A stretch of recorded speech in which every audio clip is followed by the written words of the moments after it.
Welcome. Hi, everyone. How are you? Good. Well, thanks so much for joining us. And obviously, our special guest speaker doesn't need much of an introduction, as we all know who she is, but she's also a long distance runner, averaging 2 marathons a year. And she is the woman that assured a safe and secured election for all of us here in Michigan. And we thank you so much for joining us. And we can't wait to hear from you, Secretary of State Jocelyn Benson. Well, thank you so much. Thank you for having me. And thank you, Terry, and everyone for the work that you do at Inforum. It's really such an important community that you've built here. And I'm really proud to be speaking with all of you today and being a part of it. I've been a big fan of all of your work for a long time. And certainly this past year, as we're now in the last quarter of 2020, has been one that none of us could have ever expected. But it was really a monumental year in so many reasons that we had already seen coming. And that, of course, now that we know with the pandemic still continues with the work that we have to do. So that said, I'm particularly inspired to be here with all of you because what I've really also experienced this year is how important it is to have that community of women supporting each other, even if we don't always agree, even if we don't always see eye to eye, but that recognition that we're all in this together and that we've got a lot of work to do to move our state forward has been a big theme of our work at the Department of State this year and statewide with all of our state leadership. And as some of you know, I started my career in Alabama investigating hate groups and hate crimes throughout the country. And it was really there where I was inspired, particularly of the work of so many who've come before us to ensure every vote would count, and really the fight that's happened throughout our history to ensure all votes would count and all voices would be heard, to build a career in election law and administration, which is really the reason I went to law school and subsequently taught at Wayne State Law School election law and education law after clerking for Judge Damon Keith. And it was through there that I became dean at Wayne State Law School, and really you saw again how important it is to have strong, robust educational institutions and leadership at those institutions that are leading with integrity and in transparency to ensure our educational industry and institutions are really preparing our next generation to inherit our democracy. In the case of the law school, inherit our judicial system as well. And so working in education really throughout most of my life really also uniquely prepared me to be what is ultimately, particularly this year, became the chief educator for voters all across the state through the implementation of a number of new policies. And it was certainly not lost on me upon taking office now about 2 years ago that not only would I have the job of really modernizing our customer service operations at the Department of State and working within the state bureaucracy to do that and all the challenges there, but also preparing for this monumental election cycle that just passed, but really was the culmination of 4 elections this year. In fact, our November election was the 4th election we had in Michigan this year. And so I want to talk a little bit about what we learned along the way in preparing for this past November and really start from the point of where we began in 2019, which was, I took office with not one, but 2 monumental changes to our infrastructure, our democratic, small d, democratic infrastructure here in Michigan. Number one, of course, the creation of a Citizens Redistricting Commission that we immediately began working on and preparing for. And I'll touch a little bit upon that.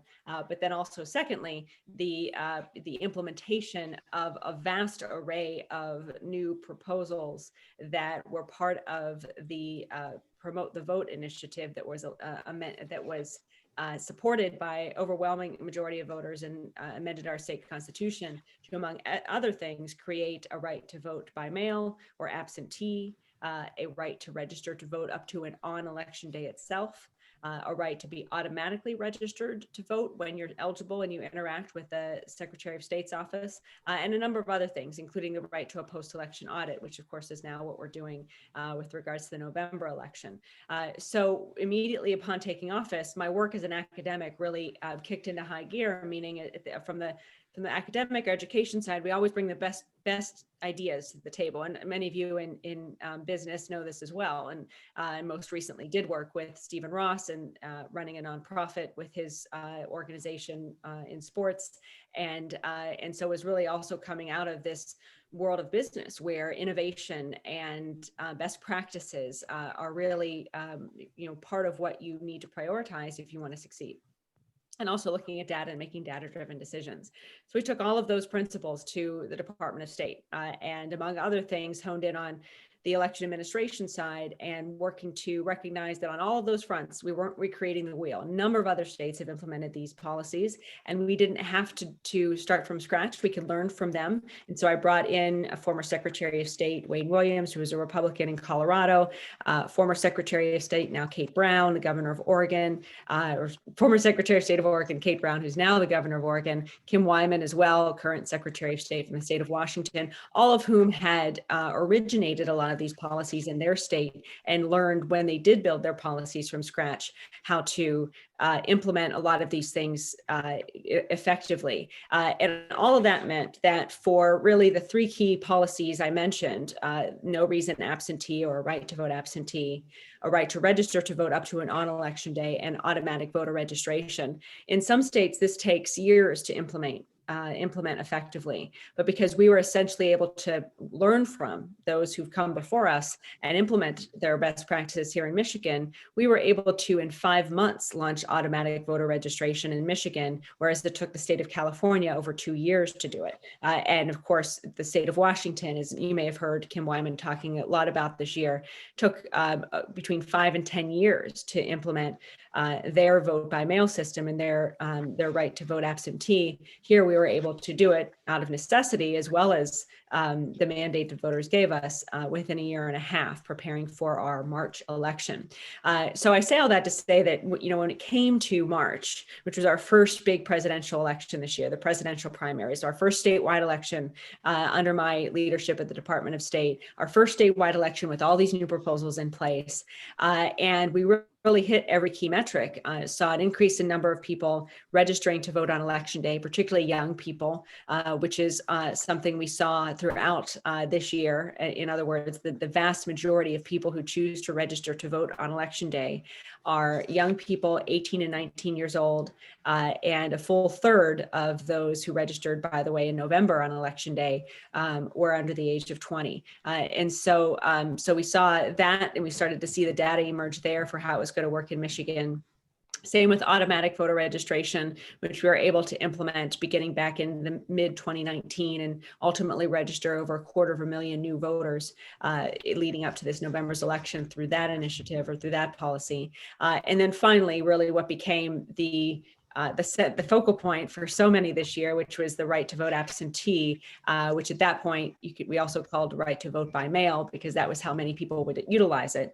And we implemented that in our first election in March.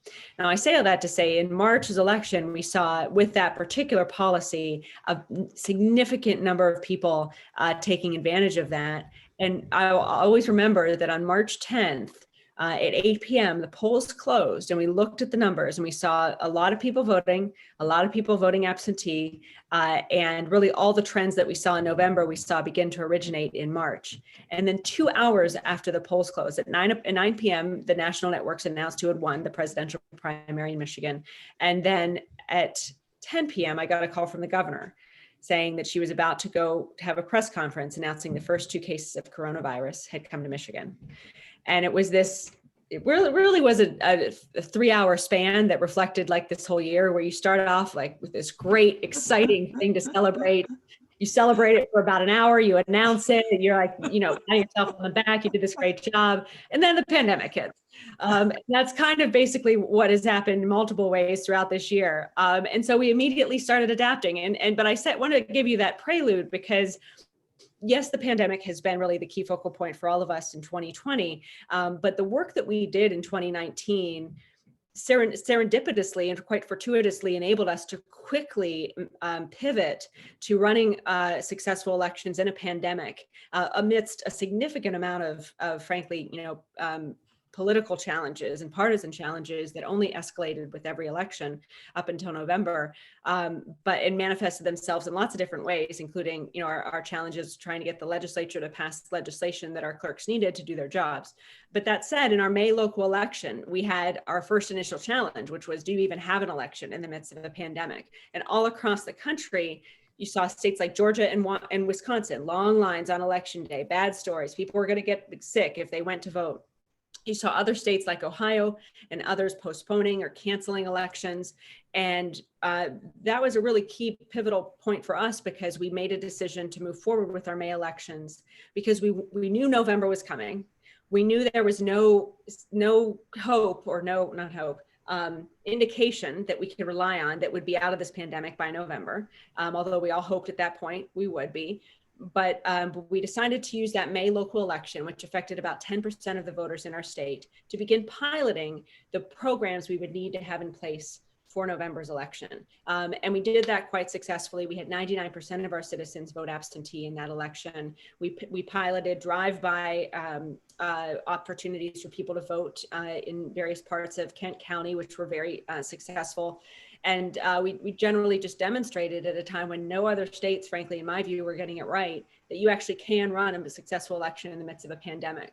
And then we took those pilot practices that worked, honed in on what worked and what didn't, made improvements along the way, worked with our clerks, and then prepared for our statewide election in August. What we saw along the way was in July, challenges with the Postal Service beginning to percolate. And so we began at that point planning for alternatives for people to receive and return their ballots, which became very critical, as we had now in November over 1,000 drop boxes all across the state for citizens to return their ballots, anticipating that we would not be able to rely on the Postal Service, which ultimately we were not, close to November's election. Used our August primary, which also saw more people participate in the August primary, 2.5 million, more than ever have voted in an August primary before in our state, in the midst of a pandemic, and with no contested race statewide. There was no gubernatorial election that oftentimes brings out people for a primary.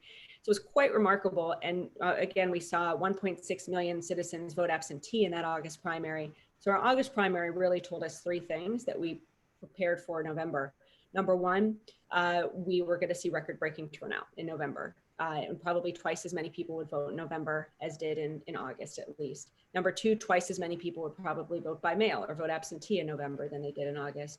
And then number three, we saw some real needs to ensure every aspect of our elections was fully staffed on election day, particularly in our largest jurisdiction. So we doubled down on recruiting more election workers and training them, preparing for November. And all of that put us in a place where we really were able to succeed this past November in managing expectations, building an infrastructure that ensured that citizens knew their options to vote and could exercise them, and then also preparing for the 5.5 million citizens who would vote in the midst of a pandemic, enabling 3.2 million of those to vote absentee and have their ballots come in and count and track them through our statewide tracking system, and then also have a remaining 2 million or so, 2 to 2.5 million vote in person. We knew that was what our current infrastructure with our current number of precincts could manage with no lines. And so we were really able to hit our numbers there, and then recruit and train over 33,000 election workers all across the state to help tabulate and the record number of absentee ballots, and also to ensure our precincts were fully staffed and clean and healthy and secure on election day itself. So there's of course a lot in there, and be happy, I know we have some time for questions, but the bottom line is our success in our November election was really based on planning, making data-driven decisions, testing out things and utilizing every opportunity to test different policies, watching what other states did and learning from their mistakes in multiple ways, and then really putting all of our 1,500 clerks in the best position to succeed by giving them the tools and resources and support that they needed to execute all the different things that have to implement. And then finally educating our voters about their options to vote, about how to track their ballots if they voted absentee, about what they needed to know if they were voting absentee for the first time, about how to find their polling locations. And that last piece has been really critical now that we're in this really challenging moment post-election, where, just as I mentioned for March, we were really, and I'm really tremendously proud of the work that we did in the November election. We saw 5.5 million people vote, more than ever before in our state's history.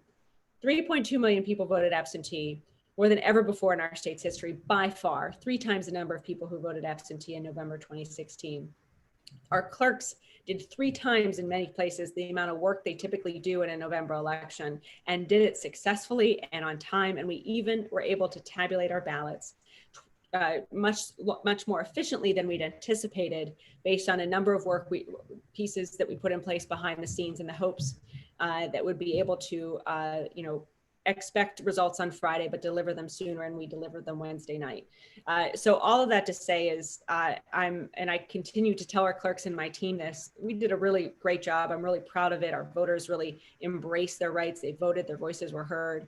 And so that brings me to this moment we're now in, even just today, as we have some very politicized decisions happening around the audit, which is a canvas, which we're right now in, where basically every county audits or canvasses the elections that happened in their counties. And that's happening right now. It's pretty much done as of today. Most counties have finished it.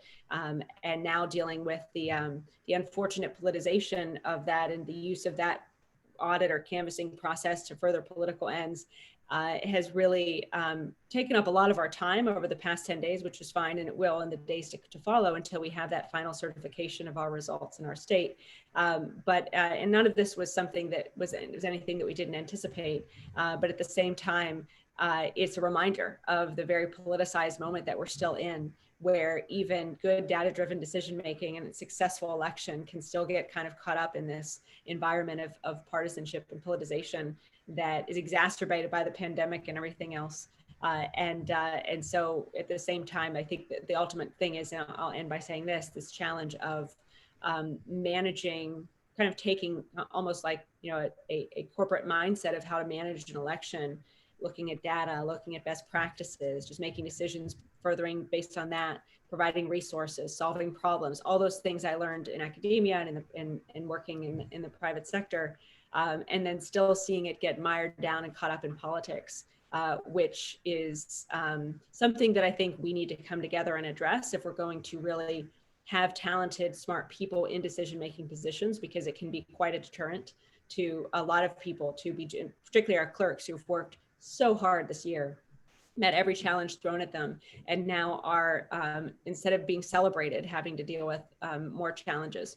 But that said, we're going to get through this moment. The story will ultimately be told of the success. But I wanted to kind of close by saying that, by emphasizing that one of my biggest lessons this year, the past 2 years, has been that we're, so much more divided as a state and as a country, particularly this year, than we were in past years. And I think it's incumbent upon all of us to really come together, especially at a time like this, and make sure truth and facts and data, but also just the fact that we're all in this together, moves us forward. So, thank you so much. Benson, thank you. We have 4 questions. Do you have time? I do, yes. Okay, awesome. So the first one that came in was, how do we keep the voter engagement going for future election years? That is such an important question. And one thing that I discussed with my colleagues, even throughout the election, how do we make this more than a moment? How do we make it one that we can keep people engaged? And I think it's going to depend on a lot of factors. In particular, voter education has been key, and making sure people feel that they have a voice that's going to be heard.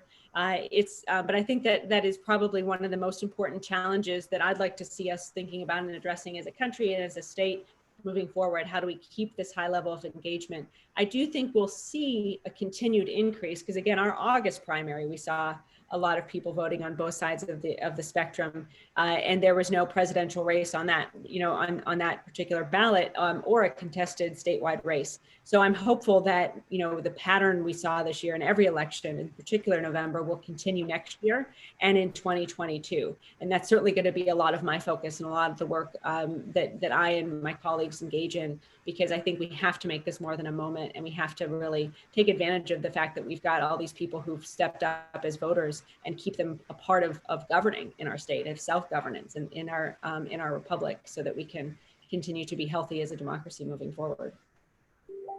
Thank you. I think you might have answered this one a little bit, but what was the most significant thing you learned from this election that you would change for future elections? I think one of the things, we always wish we had more time, but one of the things I would have done if we had more time, and certainly we'll work to make more time, the future is just, we have 1,500 clerks all across the state. And then of course our legislative leaders making key decisions. I really want to spend more time with all of them, because I feel like a lot of times we could have gotten a lot more done together, but for a lot of reasons, there's not trust built up, or there's, lots of different reasons why people make the decisions that they do. And so I think what I really hope to be able to do moving forward is simply build more collaborative relationships with our leaders in the legislature on both sides of the aisle, as well as our clerks, many of whom were a big part of the work that we did this year, but not all of them were able to or chose to. And I think, building out so that there's more engagement in the future, and particularly our clerks in our smaller communities that really stepped up in, to handle policies that were really driven towards our larger communities, but still met those expectations. Again, extraordinary work, really spending more time and paying, spending more time with our clerks in our more rural communities, and learning from them and making sure they have everything they need. It's something that you don't always get to do if you don't have enough time. You're just talking to folks in Kent County and Saginaw and Muskegon and the larger jurisdictions, but we have 83 counties in the state. So I want to make sure, just as I visited all of our branch offices in all the counties, we continue to talk with all of our clerks and legislators throughout the state so that everyone is a part of our work. In terms of absentee ballots, do you have any sense of how many were dropped off versus mailed in? We don't. We're working through that. That's one of the data points we'll post once we have it. I'm very curious about that as well.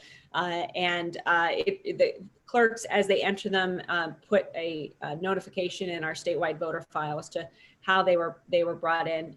It's not always, it's up to the clerks to enter that information. So we're still sifting through that and getting clerks to upload that information. And we want to get a sense of that. I will say it would appear that that early on, most people use the mail. In the last 3 weeks of the election, most people use drop boxes or drop them off in person. But that also varies from jurisdiction to jurisdiction. Interesting. So do you foresee that Michigan will implement early in-person voting in the future, as we see in some states? And then the other piece of this question is, thank you for the MVIC system. I worked at a voter assistant hotline, and this was a fantastic tool to help voters work through questions and issues. Okay, I'm glad. Yeah, our michigan.gov/vote website and all the changes we made there was something that I, having previously worked on the voter protection side of things, saw that we needed. So it's good that that was useful. On early voting, I mean, the thing that's never lost on me is all these changes were implemented by the voters. They were driven by voters. And in some ways, when you look at other states that had legislatures putting these policies in place, it wasn't as successful, and it certainly wasn't as quickly as embraced as it was here in Michigan. So if we make any other changes to how we vote in Michigan, it has to come from voters. I think the voter-driven change, the ballot initiative process was a really important component of putting these provisions in place in Michigan. And certainly we need more partnerships with our legislature to update our election laws to match the will of the voters. But it made our jobs a lot easier in terms of implementing these changes, to have the voters' will on our side and in our backs as we made these changes. So I would say, if there are voters out there or leaders out there who want to keep moving forward and further with reforms in how we vote, that the initiative process has proven to be a very effective way of both getting those procedures in place and ensuring their strong and robust implementation. We have two more questions in the chat. The first one is, how does it feel to be part of the amazing trio of female leaders in our state? They are my friends, and I'm in a industry where we're building trust, and people oftentimes choose politics over friendship or ambition over relationships. To have two people, and three if you include the lieutenant governor, and four if you include the Chief Justice, Bridget McCormick, but to have friends in Lansing, people who are going through in similar but different ways what you're dealing with as a female executive, and who you can talk to openly and honestly about that, who you can learn from, who you can collaborate with, and then who you know will have your back. That is the best. I love my job. I can't imagine loving it as much as I do without the support of the governor and the attorney general. And it's just great to have someone who you know is going to have your back, and I them, and to have that partnership and that collaboration that stems in part from the fact that as female executives, we are, you know, as you all have known and know, and as I learned when I was dean at Wayne State, it's a very challenging and unique experience for things that you can only realize when you're walking that walk. And so to have that unspoken sisterhood, and again, just friendship, I've had times where we've disagreed on things, but we've gotten to a compromise because we're friends and we have each other's backs. And so, and that, you know, for me is also good governance, but it makes the work a lot more enjoyable and makes me a better leader to be, you know, working alongside of them and in partnership with them. So what can we all do to help support this incredible work? I think number one, help tell the story of the success of this year's election, which was an extraordinary success. If you look at all the key metrics, was it secure? Did every vote count? Did we have, in the midst of a pandemic, more people voting than ever before, more people voting absentee? We solved for problems throughout the year, and we, you know, had really one of the most successful secure elections, as many experts have said, in our state's history this past November. And it's been really tough to see that truth get overridden by a wave of misinformation, really driven by a political agenda. You know, it's politics. But it can, I've been talking to a lot of clerks who just feel really disheartened, and election workers who just feel disheartened. It's like you do this great thing and you have a moment to celebrate, and then you know, the battle continues. And so thank a poll worker, thank an election worker, thank your clerk. Just, you know, expressing gratitude to those folks who've done so much more than we'll ever know to make sure all of our votes counted, and that we actually can trust the results of the election as an accurate reflection of the will of the people, is really an incredible accomplishment, and I'm proud to be a part of it. I think telling that story is important. And then, you know, simply just telling, you know, helping people restore our faith in our democracy. I am, as we know at this current moment, with a lot of, unfounded attacks and misguided attacks on our election system and in general. We're going to have to do a lot of work next year to rebuild the public's trust, or everyone's trust in our democracy, particularly those who are unhappy with the most recent results. And so I'm very mindful of that and trying to think, because the bottom line is, as an election administrator, you want everyone, regardless of how they vote or who they vote for, to believe in the system and to believe that it works, because it does. And so, you know, helping us tell that story or think through ways to tell that story also is going to be key to getting back to that first question about how do we keep people engaged, because we are better when everyone's participating. We're better when all voices and perspectives are at the table. And we want everyone, again, regardless of what side of the spectrum they may be on, to ultimately know the truth, which is we have an election system that was extraordinarily well built this year and successful at ensuring every vote counted. Well, Secretary Benson, those are all the questions. Carla, I'll turn it back to you. All right. Thank you very much for joining us, Secretary Benson. We really, really appreciate it. And on behalf of everyone that's in attendance and the numerous comments in the chat box, I want to thank you so much for all that you've done for all of us, and especially for your leadership for the state of Michigan. Thank you. Proud Michiganders because of you. Thanks. Thanks for all your leadership and for this great network of support. I'm so glad we have it here in Michigan. Thank you. And thank you, Terry, and all of you for being great leaders for all of us.